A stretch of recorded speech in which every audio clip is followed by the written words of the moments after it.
In this season of the Earl Hall Show, we have had some amazing guests, and I want to highlight them right now. The topics of discussion, how they're doing what they're doing, their inspirations for doing what they're doing, and how they're succeeding.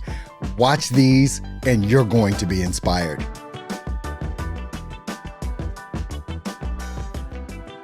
So, what drives you to wake up each morning and pursue what it is that you do? Well, what drives me is there was a time I didn't have a voice. I lost my voice. I didn't know what to say. I didn't think anybody wanted to hear what I had to say, so I didn't talk. But today I want to use my voice. I want people to hear my voice. I do believe that there's someone assigned to just my voice. So if I don't get up and speak up, if I don't get up and show them what working for a dream looks like, then they're not hearing my voice because that they have been assigned to me. So that gets me out of bed, just working hard toward the dream and showing others that they can do the same. And I get up every day, regardless of what it looks like, regardless of the results, I get up and do the work. Does that, even with that, and we're very similar in that aspect, that can bring joy. That some days can bring tears. Just having to keep going and keep doing those things. Wow. I've received some really great advice on the journey, but the best piece of advice is believing in yourself. Just believing in me, regardless of what my journey is. My story is there, but it's not for me to stand in it. It's to stand on it, and it's to share it with others and to move them forward. And someone said to me one time, your story needs to be told. And this was said to me long before I opened my mouth to tell it. But your story needs to be told because there's somebody that you can help move through it. See, your story, everybody has a story right now. You may not share it, but you have a story. And when the time comes for you to share it and you can believe in it, you will share it and help so many people. Earl, I can walk into a store and somebody will recognize me, not necessarily for the products I offer, but for my story I share. I said, how you doing? And she told me her entire story. And I stood there and shared with her at that moment. See, that's something that your story gets. Your story will reach people that your products and services will come after. But your story is going to encourage and motivate somebody. And somebody said to me, one day you're going to tell your story. And every single thing you're going through is going to help somebody. You just don't quit before you get there.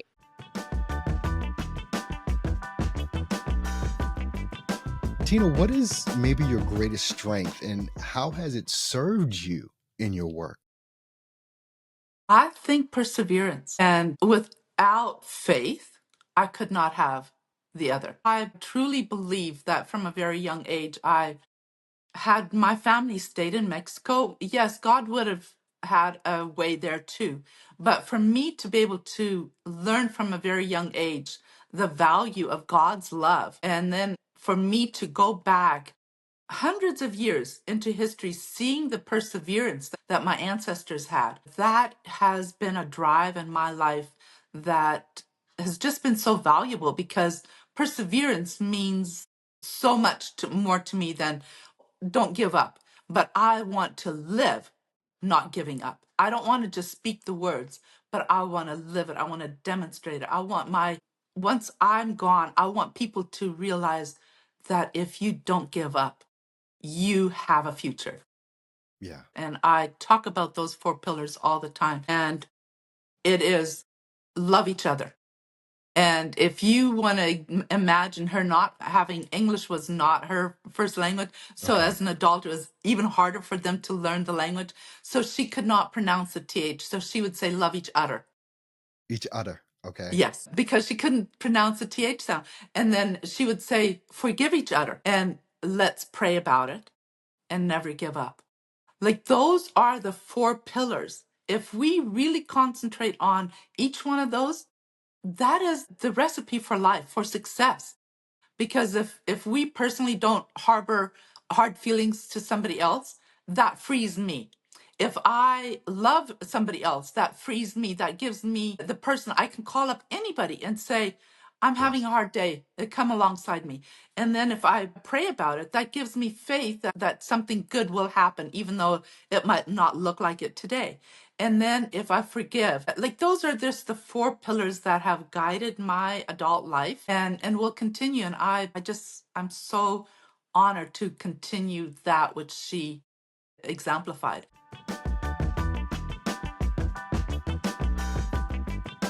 and getting the right people. Because I went with this person, that person, this person, that person, and they all lied. And then Yeah. a couple of weeks ago, a couple of months ago, I said, now forget this. And I got on my hands and knees. I went in that prayer closet, and then I took her to the Come on altar. now. I said, now, Lord, send me the right people. I asked him to send me the right people. And then it's like I could see the right people coming in for the nonprofit. Dr. Tom's coming in and all these people coming in. And all I could say was, thank you, Jesus. Like literally, I enjoy those 4 a.m. morning calls with the individuals that work with us behind the scenes, because I learned that hard lesson was, first of all, stop jumping to everybody to say they can do something for you and spending your money. You're just wasting Right. your money and your time. Right. That's a You lot. know, this and these are all valuable lessons here. But I think one of the things that is interesting to me about people a lot is that you see them pursuing the thing that they're pursuing, and whether they're led through that or they have a passion for that or whatever. My greatest strength is the courage that I have, and I got rid of that fear. The guys used to have fear, but God don't operate in fear. He don't give us fear. Okay. He is not the Okay. author of fear.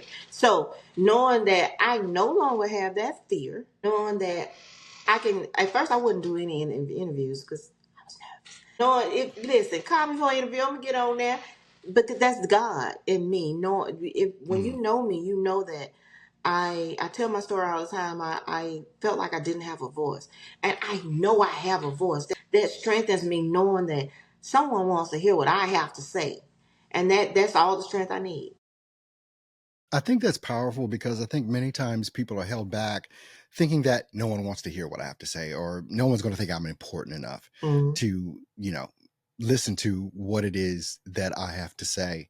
How long do you think it was that you had that challenge, and how did you actually just overcome that? Because that sounds like a push through to me. Yeah, I had that challenge for 43 years, Wow. and it's been a year since I've come out of it. Don't think I've arrived, really. I don't feel like I've gotten there yet, but I'm the most proud of as I look back at this journey. I began with the idea of writing one novel on this topic, and here I am with all of the books later, with the fifth book coming out this month. That to me is, I'm in awe. I don't think it's over yet, so I can't say I've really arrived, but I'm shocked at what I thought was going to be one book. Well, it's amazing because, like you said, that one book has turned into many. Yeah. How did that occur? And like, how are you feeling with knowing that your readers, your fans just want more? Well, it's interesting, Earl, because in the beginning, my very first book on the topic was about conversations I had with my adult daughters about men. They wanted to know, Mom, why are men so slow? I said, they're not slow. I said, go back and look at the beginning. He was asleep until God built his mate. And so, therefore, he's asleep until his eyes open to the one God has for him. And so, I had Mm. a conversation with my husband. I said, is it true? As soon as a man sees that person, they know. He said, yeah, they know as soon as they see her. They may not proclaim it, may not tell her anything about it. So I had that conversation with my daughters. And so they said, Mom, you really need to write more books because their friends were asking them about our conversation. So I finally said, well, let me think about it. It's going to be okay. Don't give up. That would be my advice. It's going to be okay. Don't give up. Because I remember becoming one is not easy. Two different people from two different experiences, two different ways in which they were raised, two different routes in which they took in their lives. And we're asked to operate as one. That was a challenge in the beginning. And that's one of the reasons I have those conversations with people. Doing that was a challenge. And I remember there was a point when 15 years in, I think it was, and I was thinking, hmm, I don't know if this is really working.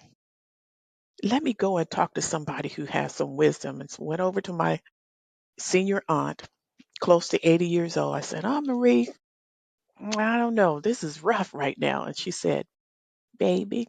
That's what she said, You but she know you're can't about to remember. get some advice when they say baby. Right. Because first of all, they don't remember your name. So everybody's baby. What are you going to do with all that time and investment you put into this person? My eyes went like this, going, Whoa, okay. I get it. I said, no one's getting the work I put in. Ready to transform your life? Transformation, How Mama's Wisdom Unlocks the Secrets to Success, is your guide to resilience, purpose, and creating a life you love. Mama said, it's your little red wagon. You can pull it or push it. And if you've got one man, you can get another. Packed with timeless wisdom, practical strategies, and heartfelt stories, this book will help you tackle challenges and embrace your next breakthrough. Grab your copy on Amazon today. How Mama's Wisdom Unlocks the Secrets to Success. Entrepreneurs, authors, and business owners, are you ready to get noticed? Get a 20-minute interview feature on the Earl Hall Show. A custom 30-second promo video to market your business. Plus, 6 commercial spots in 6 upcoming episodes. All for just $97. Limited spots available. Don't miss out. Let's put your brand in front of the right audience. Click the link now and let's make it happen.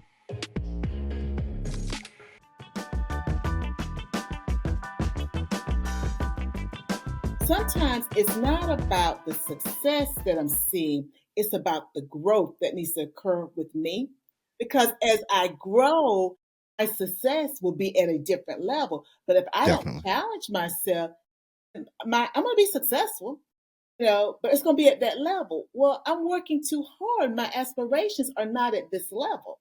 My aspirations at this level. So that means I got to have somebody pushing me, challenging me, telling me, well, I'm looking at what you posting. I don't see it. I don't see what we talked about. Like, well, that's on my list. I got a little calendar. I hear you.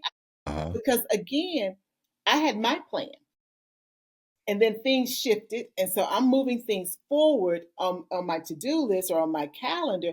And it's like, you're right. That's too much of that one thing. But again, I mean, you have to get to a place, Earl, we joke about it. If you want help, you got to be willing to accept it.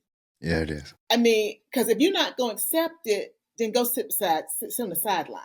But if you Right. really want the help, you got to be able to accept it. And it can't be an ego thing. It just Absolutely. cannot. I mean, Dr. Taz, how are you feeling going into this new phase of what you're doing? Because I already know it's a lot. How are you feeling about it all? Feeling good. I think that because I'm looking at things from a holistic, big picture perspective, it's forcing me to take care of myself. And also, I've had to acknowledge you're not going to get everything done in a day. Yeah, And yeah. it's unrealistic. And I think that my coming to that conclusion is going to help other people because, again, we want it quickly and we think that we're going to get it quickly because we're putting the work in, but it doesn't happen overnight. And so, just getting to a place where I'm at peace with that, then it makes the work more enjoyable. It was always enjoyable, but it makes it more enjoyable because I'm not putting unrealistic expectations on myself anymore. And that's important.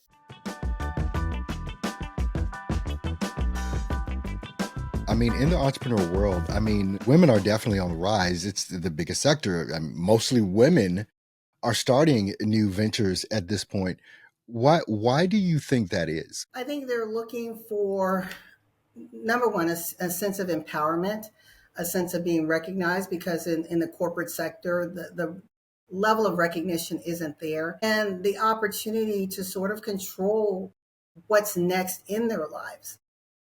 But when I mention like the financial crisis facing women, it's a little surprising that the average woman in business makes less than $60,000 a year. So if you're making less than $60,000 a year and you look at your business operating expenses, what are you really making? And then paired with the pandemic and in the industries most women are in, we've kind of gone backwards. So now we're trying to regain our footing in order to build. But we're in catch-up mode right now. It's a personal and business GPS. And I am a licensed and certified strategist, over 30 years in strategic planning, working with government agencies as well as billion-dollar corporations. And I realize that there's a process when it comes to traditional strategy, right? But just like everything in life, business changes. The way we do business, the tools, and how we apply the tools.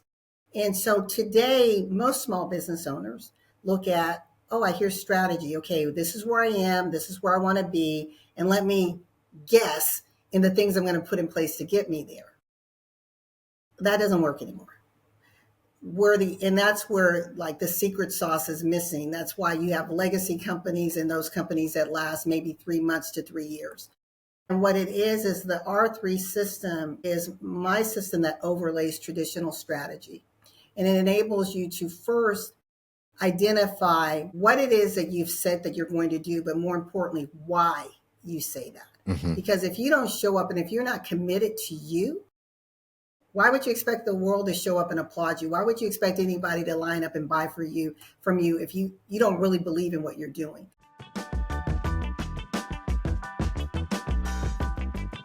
Forgiveness is huge. Yeah, You I have believe to that. I forgive. believe that. If you don't forgive others of their trespasses, then God will not forgive you. So you have to start forgiving. But then here's the thing. Wait, let Do me you interject know something there, how? because I think even with forgiveness to me is more for you as the individual as opposed to the person that you're forgiving, because you have to be able to let it go. Yes. You have to let it go so you can move on.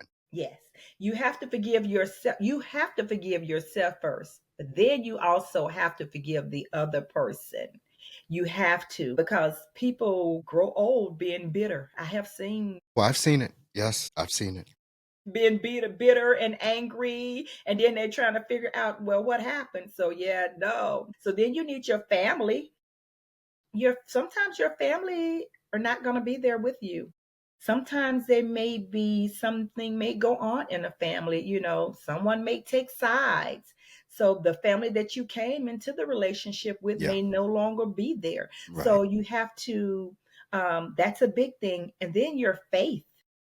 Your faith plays a big role. It played a huge role for me. I could not get through anything without my faith. I still, from a divorce point of view, the kids also need to be heard. They are also part of that relationship. It just depends on how many kids you got. It's not just you, me, and that child. It's the three of us, or it's the four of us. It's the family, because that family, those kids make up that family, and we each have a voice, and they all need to be heard. And even with this younger generation, they also need to be heard, and they are the ones that goes forth to say, hey, they are putting everything out there on TikTok, Oh my on gosh. Instagram.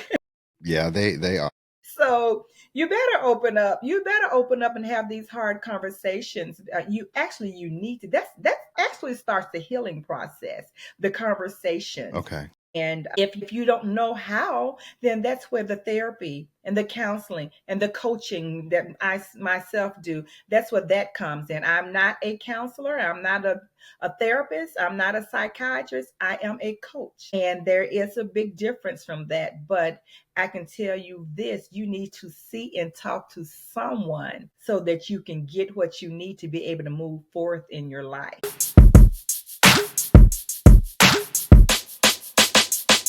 And so I'm eating my sandwich and I feel like interjecting something, and I just say, I can tell you why men cheat. Everybody got silent. The women, all of them just turned around waiting for the answer.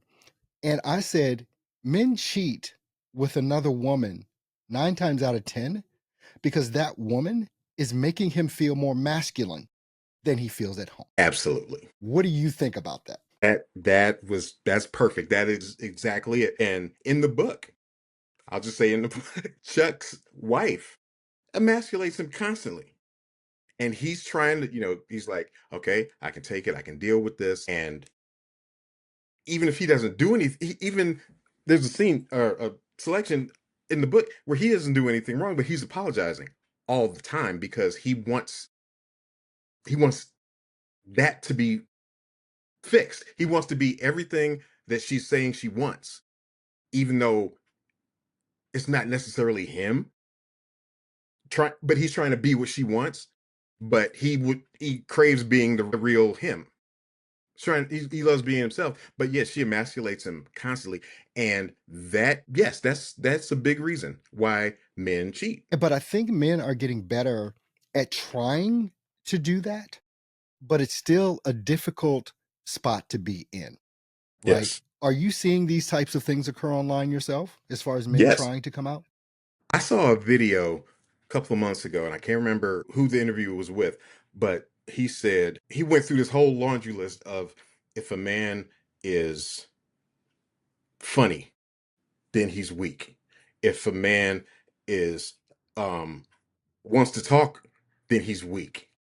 It's this whole list of things, and I was triggered when I saw the video. I was like, "Oh my god!" And because for the longest, but depending on who you hang out with, for the longest, I felt like a man on an island. I always say I'm a man on an island because I feel this way. No other man acts this way. And to see that video, I was like, "That's awesome," but it still sucks